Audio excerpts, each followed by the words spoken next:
दोस्तों, दादी राध्या की जान लेने की पूरी साजिश रच चुकी थी, क्योंकि दादी उस वैद्य जी से मिली हुई थी। वैद्य जी एक ऐसी मशीन लेकर आए थे जिसे देखकर राध्या को बिल्कुल भी शक नहीं हुआ। वैद्य जी ने राध्या से कहा कि इस मशीन के अंदर तुम्हें लेटना होगा और उसके बाद मैं यह मशीन चालू करूंगा। इसके बाद तुम पतली होकर बाहर निकलोगी। यह पतला होने के लिए बहुत ही अच्छी मशीन है। दादी बड़ी ही चालाकी से राध्या को बहलाती है और कहती हैं कि राध्या मशीन के अंदर चली जाओ। राध्या भोलेनाथ का नाम लेकर मशीन के अंदर चली जाती है। लेकिन दोस्तों, असली सच्चाई कुछ और ही थी। जो वैद्य डॉक्टर बनकर आया था वह कोई वैद्य या डॉक्टर नहीं था, बल्कि एक बहुत ही खतरनाक गुंडा था जिसे दादी ने पैसे देकर बुलाया था। दादी का मकसद राध्या की जान लेना था। जैसे ही राध्या मशीन के अंदर चली गई, दादी ने उस गुंडे से मशीन चलाने के लिए कहा। उसी समय प्रथम ऑफिस से घर आता है और राध्या को ढूंढने लगता है, लेकिन राध्या उसे कहीं दिखाई नहीं देती।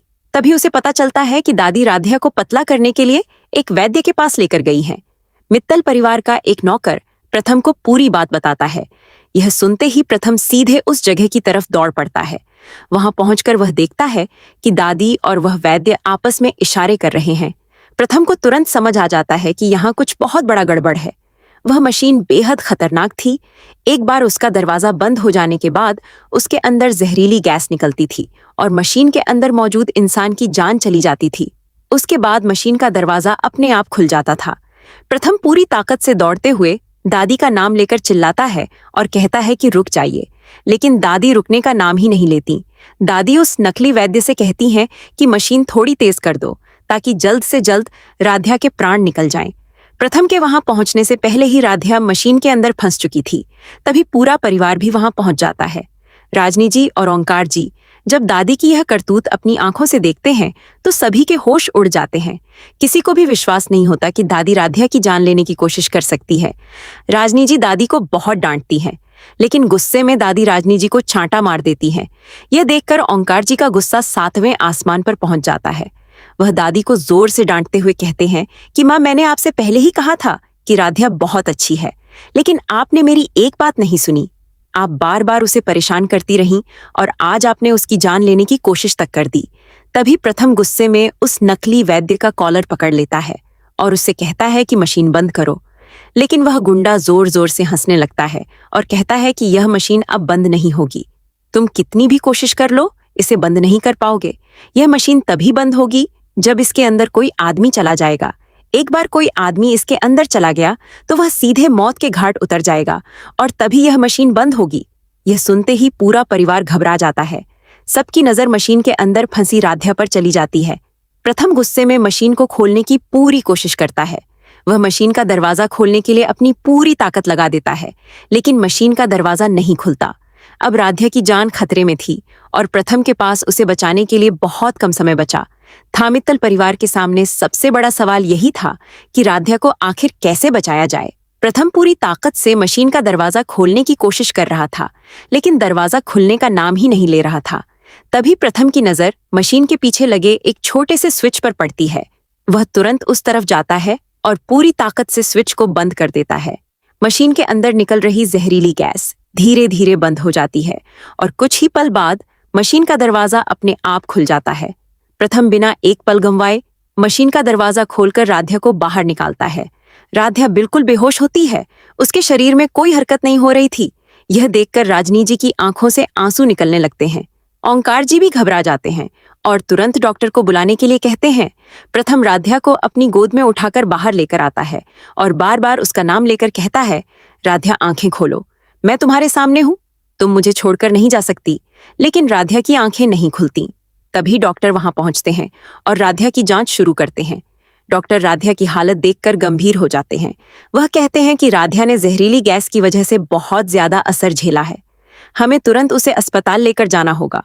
पूरा मित्तल परिवार राध्या को लेकर अस्पताल पहुंचता है। डॉक्टर राध्या को तुरंत आईसीयू में भर्ती कर देते हैं। बाहर खड़ा पूरा परिवार उसकी हालत को लेकर परेशान होता है। प्रथम लगातार आईसीयू के दरवाजे की तरफ देखता रहता है। कुछ देर बाद डॉक्टर बाहर आते हैं और कहते हैं कि राध्या अभी तक होश में नहीं आई है। उसकी हालत बेहद नाजुक है। अगर वह जल्द होश में नहीं आई तो वह कोमा में जा सकती है। यह सुनते ही राजनी जी रोने लगती हैं और कहती हैं कि राध्या ने किसी का क्या बिगाड़ा था जो उसके साथ इतना बड़ा धोखा किया गया। ओंकार जी गुस्से में दादी की तरफ देखते हैं और कहते हैं कि आज से राध्या के साथ जो कुछ भी हुआ है उसकी पूरी जिम्मेदारी आपकी है। आपने सिर्फ एक बहू की जान लेने की कोशिश नहीं की, बल्कि पूरे परिवार का भरोसा तोड़ दिया है। प्रथम भी दादी के सामने खड़ा हो जाता है और कहता है कि दादी, अगर राध्या को कुछ हो गया तो मैं आपको कभी माफ नहीं करूंगा। दादी पहली बार चुप हो जाती हैं, लेकिन उनके चेहरे पर अभी भी गुस्सा दिखाई दे रहा था। मित्तल परिवार का हर सदस्य दादी को दोष देने लगता है। कोई भी दादी का साथ देने के लिए तैयार नहीं था। तभी आईसीयू के अंदर से मशीन की आवाज आने लगती है और डॉक्टर तेजी से अंदर भागते हैं। पूरा परिवार घबराकर आईसीयू के बाहर खड़ा हो जाता है। प्रथम घबराकर डॉक्टर से पूछता है, डॉक्टर राध्या को क्या हुआ? डॉक्टर कहते हैं कि उसकी हालत अचानक और बिगड़ गई है। हमें तुरंत फैसला लेना होगा। प्रथम की आंखों में आंसू आ जाते हैं और वह डॉक्टर से कहता है, किसी भी कीमत पर राध्या को बचा लीजिए।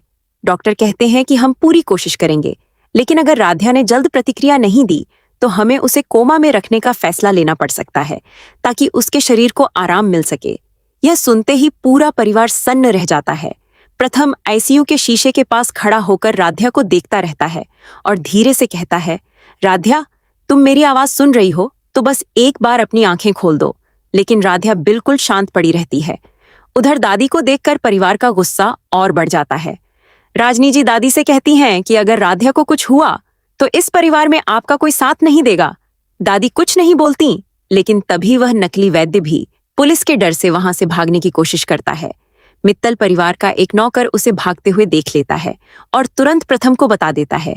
प्रथम समझ जाता है कि अगर वह आदमी पकड़ा गया तो दादी की साजिश का पूरा सच सामने आ सकता है। प्रथम तुरंत उसके पीछे दौड़ पड़ता है और अब उसके सामने सिर्फ दो ही रास्ते थे। या तो वह उस गुंडे को पकड़कर राध्या की जान बचाने का रास्ता ढूंढे, या फिर हमेशा के लिए अपनी राध्या को खो दे।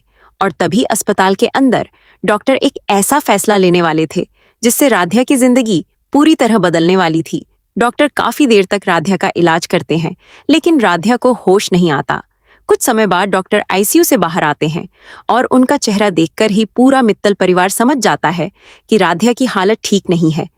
प्रथम घबराकर डॉक्टर के पास जाता है और पूछता है, डॉक्टर राध्या कैसी है?